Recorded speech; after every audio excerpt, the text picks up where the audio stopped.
नमस्कार दोस्तों, मैं डॉक्टर नीतीश आप सबका स्वागत करता हूं आपके अपने यूट्यूब चैनल नेचुरल क्योर में। आज हम लोग बात करेंगे होम्योपैथी के सिद्धांत और उससे जुड़ी आम जनमानस में जो भ्रांतियां हैं और क्या सच्चाई है। होम्योपैथी शब्द यूनानी भाषा के दो शब्द होमोस यानी सदृश सिमिलर और पैथोस यानी रोग सफरिंग सिमिलर सफरिंग। होम्योपैथी का अर्थ है सदृश रोग चिकित्सा। सदृश रोग चिकित्सा का सरल अर्थ है जो रोग लक्षण जिस औषध के सेवन से उत्पन्न होते हैं उन्हीं लक्षणों की रोग में सदृशता होने पर यानी सिमिलरिटी होने पर औषधि द्वारा नष्ट किए जा सकते हैं। यह प्रकृति के सिद्धांत समा समम समयति यानी सिमिलिया सिमिलिबस क्यूरेंटर हिंदी में कहें तो समान से समान की चिकित्सा पर आधारित है।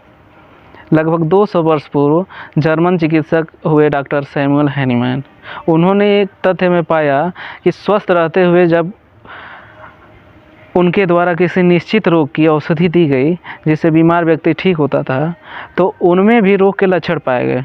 उदाहरण के लिए जब उन्होंने सिंकोना की छाल को ग्रहण किया जिससे कुनिन की मात्रा रहती है तो वह बीमार पड़ गए और उनमें मलेरिया के लक्षण पाए गए। वह यह देखकर चकित रह गए कि सिंकोना का प्रयोग मलेरिया उन्मूलन के लिए होता है, परंतु उसका स्वस्थ व्यक्ति द्वारा प्रयोग करने पर मलेरिया के लक्षण विद्यमान हो गए। डॉक्टर हैनीमैन ने प्रत्येक रोग के लक्षण पर पादप खनिज पशुओं द्वारा या रासायनिक मिश्रण से अपने निरंतर प्रयोग के बाद पाया कि उनमें नियत रोग के लक्षण आलोकित हुए। उन्होंने पुनः देखा कि दो तत्वों के प्रयोग से एक जैसे रोग के लक्षण प्रतीत नहीं होते हैं। उन्होंने यह भी पाया कि प्रत्येक पदार्थ शरीर मस्तिष्क एवं संवेग को प्रभावित करता है। और अंत में हैनीमैन ने समा समम समयति यानी सिमिलिया सिमिलिबस क्यूरेंटर के सिद्धांत को अपनाकर रोग उन्मूलन करना प्रारंभ किया। यह होम्योपैथी का मूल सिद्धांत है। इस नियम के अनुसार जिस औषधि की अधिक मात्रा स्वस्थ शरीर में जाकर जो विकार पैदा करती है उसी औषधि की लघु मात्रा वैसे समलक्षण यानी सिमिलर सिम्टम वाले प्राकृतिक लक्षणों को नष्ट भी करती है। इसी से समा समम समयति वाले सिद्धांत भी प्रतिपादित हुए। उदाहरण के लिए मान लीजिए कच्चे प्याज को काटने पर जुकाम के जो लक्षण उभरते हैं जैसे नाक आँख से पानी निकलने लगता है, उसी प्रकार के जुकाम की स्थिति में होम्योपैथी औषधि एलियम सिपा नाम है जो प्याज से बनाई जाती है, देने से वो जो सिमिलर सिम्टम उत्पन्न हुए होते हैं जो वो प्याज काटने पे जो लक्षण आते हैं वो ठीक हो जाते हैं इस दवा के सेवन से एलियम सिपा। तो होम्योपैथी एक पूर्णतः वैज्ञानिक चिकित्सा पद्धति है। इसका उद्भव लगभग 200 वर्ष पहले हुआ। होम्योपैथी समा समम समयति के सिद्धांत पर काम करती है जिसका अर्थ है समान से समान की चिकित्सा। और इस पद्धति के द्वारा रोग को जड़ से मिटाया जाता है। इस पद्धति के बारे में अधिकतर लोगों के प्रति कई तरह की भ्रांतियाँ हैं जिसका हम छोटा सा निवारण कर रहे हैं। एक भ्रांति आती है पहले होम्योपैथी रोग को बढ़ाती है फिर ठीक करती है। यह अत्यधिक प्रचलित मिथ्या धारणा है। ऐसा प्रत्येक मामले में हमेशा नहीं होता है, लेकिन यदि औषधियाँ जल्दी या आवश्यकता से अधिक ली जाएं तो लक्षणों की तीव्रता में वृद्धि हो सकती है। जैसे ही औषधि को संतुलित मात्रा में लिया जाता है तीव्रता में कमी आ जाती है।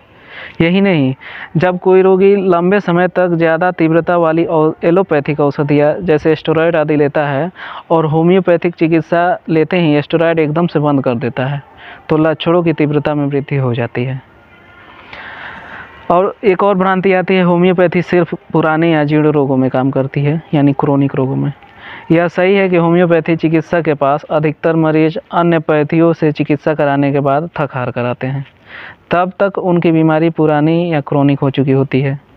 वैसे ही इसमें सब तरह के रोगों का इलाज किया जाता है, एक्यूट हो बीमारी, नई बीमारी हो या पुरानी बीमारी क्रोनिक डिजीज जैसे सर्दी खांसी उल्टी दस्त पीलिया टाइफाइड या जो भी और बीमारियां हैं जैसे गठिया साइटिका बवासीर हो गया फिस्टुला हो गया या और भी जीआईटी या शरीर की अन्य जितनी भी बीमारियां हैं उनका इलाज होम्योपैथी से पूर्ण रूप से संभव है।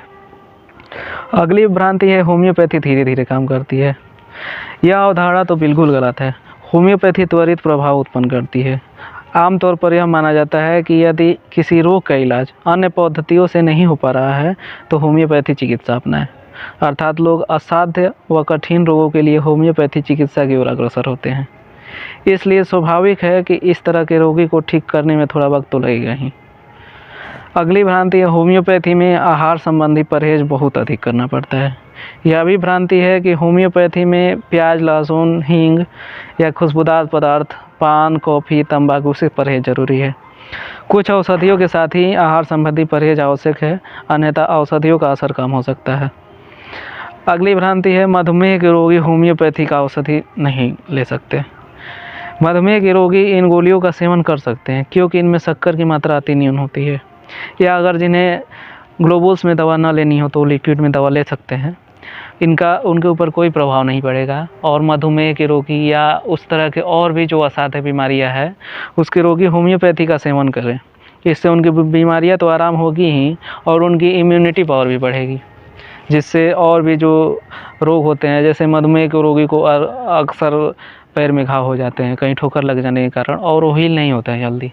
तो अगर वो होम्योपैथी की दवा ले रहे हैं तो उससे उनका मधुमेह भी कंट्रोल में रहेगा और छोटे मोटे घाव जो होते हैं तो पकेंगे नहीं, उनके ठीक होते जाएंगे। या किसी डॉक्टर से, वो नज़दीकी होम्योपैथिक डॉक्टर से संपर्क कर सकते हैं तो उनको पूरी तरह से ठीक कर सकता है।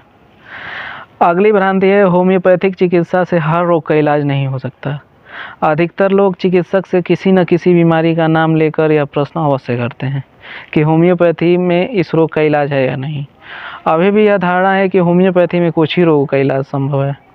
दरअसल यह एक संपूर्ण चिकित्सा पद्धति है। इसके द्वारा सभी तरह के रोगों का इलाज संभव है। कई रोगों में जहां अन्य चिकित्सा पद्धति जैसे सर्जरी ही एकमात्र इलाज है, जैसे टॉन्सिलाइटिस हो गया, अपेंडिसाइटिस, मस्सा, ट्यूमर, पथरी, बवासीर इत्यादि बहुत सी ऐसी बीमारियां हैं जिनमें होम्योपैथी बहुत अच्छी काम करती हैं। होम्योपैथी एक सहज चिकित्सा है और संपूर्ण चिकित्सा जिसे कहा जा सकता है। ये औषधियाँ शरीर के किसी एक अंग या भाग पर कार्य नहीं करती है, बल्कि रोगी का यह संपूर्ण इलाज करती है। यह संपूर्ण लक्षणों की एक चिकित्सा पद्धति है और शरीर में विद्यमान जो जितने भी रोग हैं किसी रोगी के, वह उन सबको ठीक करने में सक्षम है। धन्यवाद। मिलते हैं अगली बार किसी नए वीडियो के साथ और नए ज्ञान के साथ। अगर आपको यह वीडियो अच्छा लगा तो लाइक और सब्सक्राइब कर दीजिएगा। धन्यवाद।